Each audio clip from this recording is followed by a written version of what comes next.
Hello students. In the last lecture we had discussed about various sources of water and where does the water come from and how is it important for us. Now another topic that we are going to discuss is water pollution, how a water is polluted and how polluted water affects the overall uses of water and overall the properties of water. Right. So, what is water pollution? As we all know, that water pollution can be defined as any alteration in physical, chemical, or biological characteristics of water through natural or human activities and making it unsuitable for its designated use.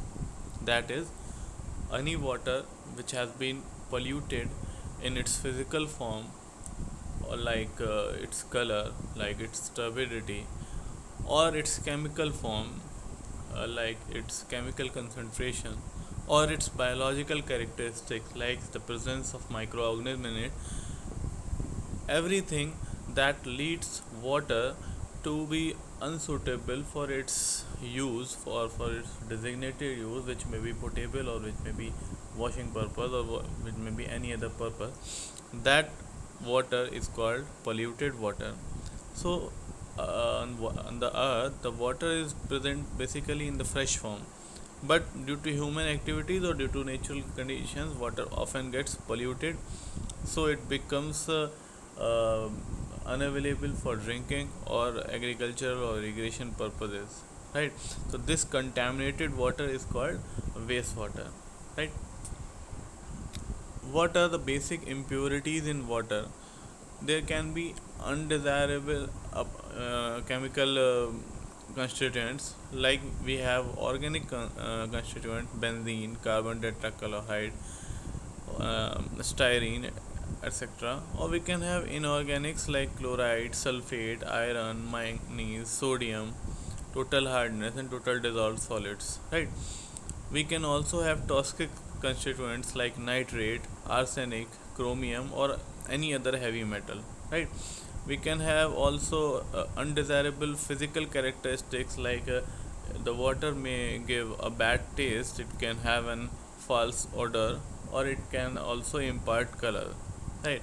So all these things are what making the water as wastewater. Also, the uses of pesticides and herbicides like chlorinated hydrocarbons and other materials like urea, this also leads to polluted water, right? We can also have radioactive materials at certain places which can pollute water. Also, we can have biological contaminations like the presence of bacteria, viruses, parasites, and so on. So, you know that 70% of the all disease are waterborne disease. So, what are waterborne disease? Those are the disease which are uh, caused by the usage of contaminated water. What is malaria, dengue?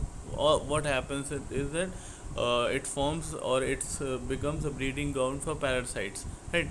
And ultimately leads to diseases, right? Water can also have acidic pH or it can have a higher pH. Both are what making the water unusable for drinking and potable purposes, right? So, parameters of water which are required to be tested for determining the quality of water can be divided into three types, either physical, chemical, or micrological. Right. So, what are the physical parameters? At this moment, we are only discussing about properties or quality of water in brief, and we can also have a detailed discussion on each and every topics. But for physical characteristics, if you call it, then turbidity, taste, color, odor, and temperature are the basic physical parameters. What is turbidity? If a large amount of suspended matter such as clay, silt, some other finely divided organic matter present in the water, it will appear to be muddy or cloudy or turbid in appearance. Turbidity is measured by a turbid meter and is expressed in milligram per liter. So what happens is, when the water is contaminated with a substance which is suspended in it, like if the water have clay in it or silt in it, that is those things which do not settle down to the bottom but stay in the suspended mode. This will make water unclear. This unclear water is called turbid water. So the amount of suspended solids present in the water will determine how the turbidity in milligram per liter is of that particular water. So for drinking water, turbidity is obviously a negative influence. So we also have to check on physical parameters. So when we have to check the physical parameters, the first thing that comes to our mind is turbidity, right? uh, it is a large amount of you can see that in a test tube there is the water which have suspended solids in it. So solids, basically, if you want to discuss about solids, there are many types of solids present in the water. The total solids present in the water are called total solids, right? Then there can be dissolved solids which are unseen or which cannot be seen by naked eyes, so that those solids are called dissolved solids. They can also be suspended solids which can be organic in nature, right? So those are called TDS or total dissolved solid or total suspended solid, TSS, right? We can also have organic solids which can be volatile in nature. Depending upon that, they can be volatile suspended solid, which can be called VSS. So there can be different type of solids which I'll mention in detail in further videos. So when we are talking about turbidity, it is the large amount of suspended matter such as clay, silt, or some other finely divided organic matter present in the water. It will appear to be muddy or cloudy or turbid in appearance, right? Also color. Now if we talk about color, dissolved organic matter from decaying vegetation or some inorganic material such as colored soil may impart color to water. The excessive growth of algae also may impart color to the water. The presence of color in water is not objectionable from health point of view, but may spoil the color of cloths being washed in its color of water is measured by Hazen's unit, should not exceed 5 and should be less than 25. So what I am trying to explain to you is that the presence of color in the water does not necessarily make it unfit for potable purpose, does not make it unnecessarily bad water or a poor quality of water.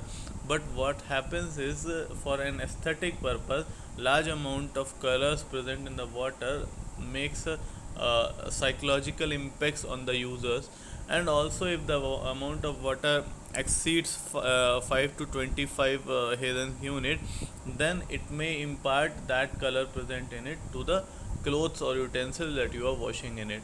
So basically color does not impart or the color is not a part of impurity, but what makes it is psychologically unfit for potable purposes. And a large amount of color can also make the water polluted and unusable for any of the purposes.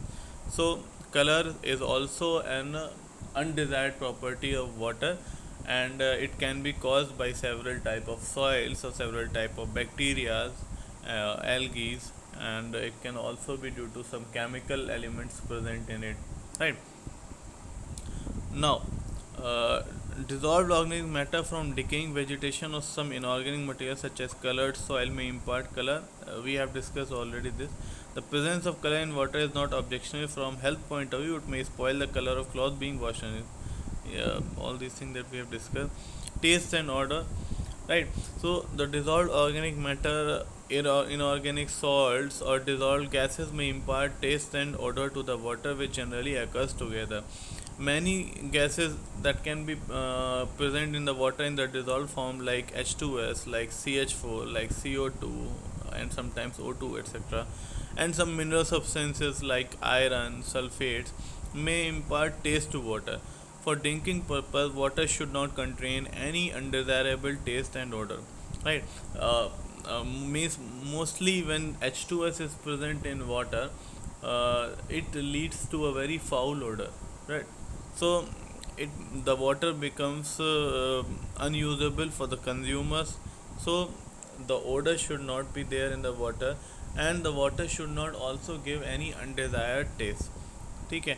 An odor of water is measured in terms of threshold odor number, right? For public supplies, threshold odor number should not be more than 1 and should not exceed 3. Like between 1 and 3 is acceptable. Beyond 3, if the threshold odor number TON is beyond 3, then the odor is unacceptable, and that is makes the water as a wastewater, and it requires treatment.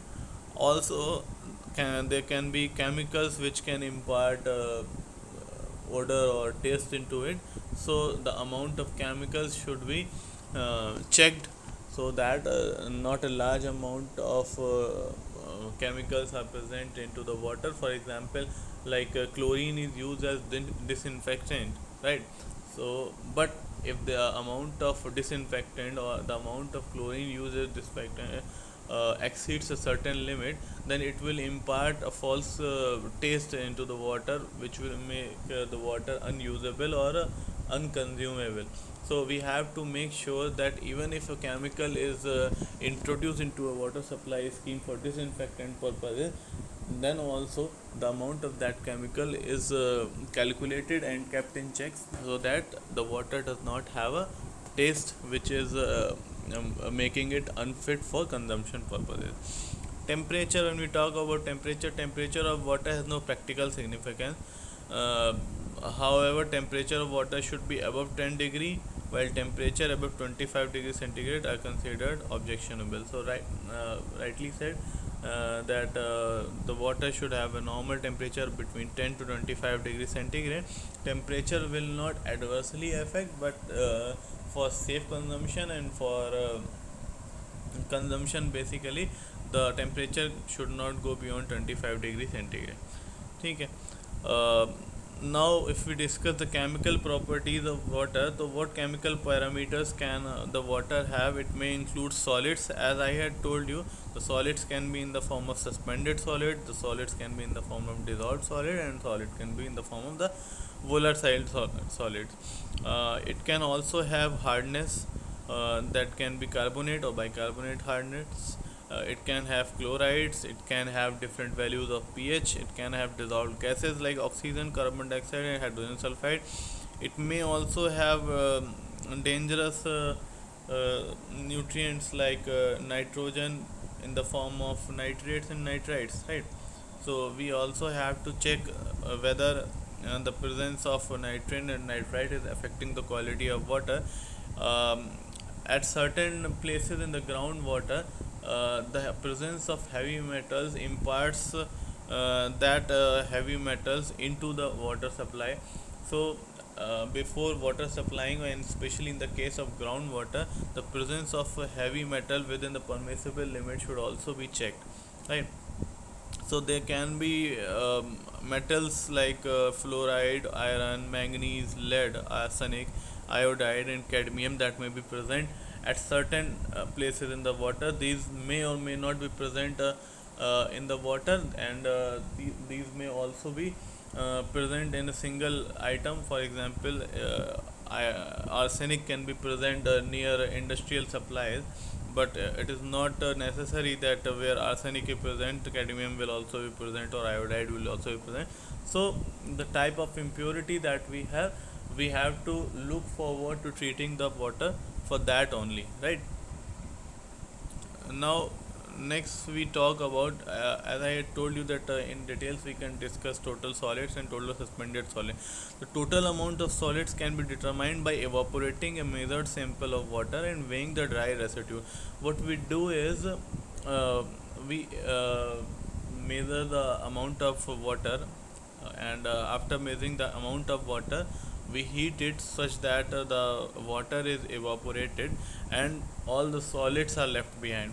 Then we can measure the amount of solid present in it, right? So the suspended solid can be determined by filtering the there is a paper called Whiteman paper. um, in that paper we can filter the water, and very small portions of solids present in the water are retained over the paper. So if we know the weight of the paper, we can then weight the amount of solids present in that much amount of water, or with that much amount of wastewater. The difference between total solids and the suspended solid will be the dissolved solid, right? And that is when you evaporate the water, uh, the solids that remain on the petri dish will be the total solids, right? But if you filter the water, the amount will not be the total solid, it will be total suspended solid, right? So the difference between the total suspended solid and total solids is the dissolved solid. So you can easily say that the total solids present in an amount of water can be said to be a summation of total dissolved solid and total suspended solid. For finding out the total solids, you can evaporate the amount of water and then measure the total solid. For finding the suspended solid, you can filter that water portion, right? So there are three basic types. TDS can also be calculated by TDS meter. You can see that just like a pH probe, TDS also has a probe, so you can also measure the amount by TDS meter, right? Now if we discuss the pH of water, the pH is the negative algorithm of hydrogen ion concentration present in water. The higher values of pH mean lower hydrogen ion concentration and thus represent alkaline water, and vice versa. The neutral water has same number of H plus and OH minus ion. We have been studying pH throughout our chemistry classes. So the concentration of both ions in neutral water is 10 to the power minus 7 moles per liter. The neutral water will therefore possess a pH of 7 basically. So beneath 7 the water will become acidic, and after 7 the water will become basic in the nature. You all know that this is the pH scale, so we don't have to be elaborative on this. Now the next topic is the hardness of water. It is a very important topic, and we might discuss in detail later. But the hardness in water, what is hardness in water? Hardness is the property, that physical property of water which prevents the formation of sufficient foam when used with soap. So basically, what is happening is that when we try to wash clothes, as we had discussed in geotech also, the water will have to break in for water to wash clothes, right? So to washing clothes, the generation of foam is very important, right? Which is by soap, right? So higher amount of dissolved salts of calcium and magnesium form a scum with soap and reduce the formation of foam, which helps in removing the dirt from the clothes. That is, the salts keep on depositing on the surface of the boilers and thus form a layer known as scale, which reduces the efficiency of the boiler. So what is basically happening is calcium and magnesium dissolved salts are present in water, which will cause water to become hard, and this hard water causes a very adverse effects on washing purposes, and it also uh, becomes problematic in cases of boilers.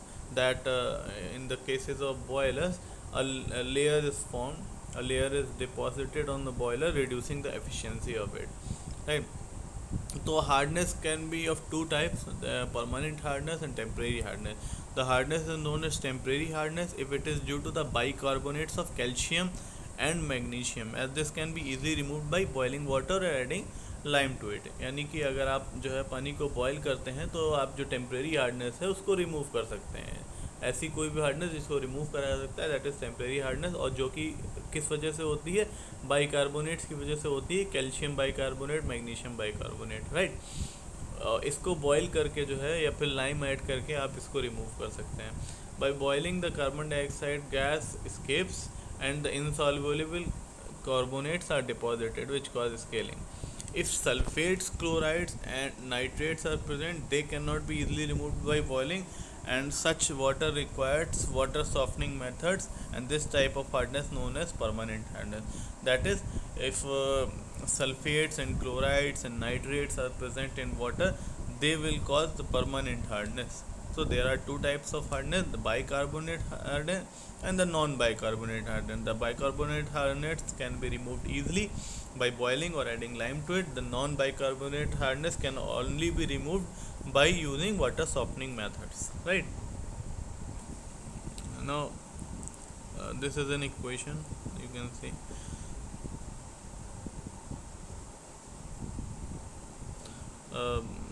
Nitrogen content we can discuss it in the next class, because this class is getting longer. So thank you so much, and please continue watching the videos for your exam point of view. Thank you very much.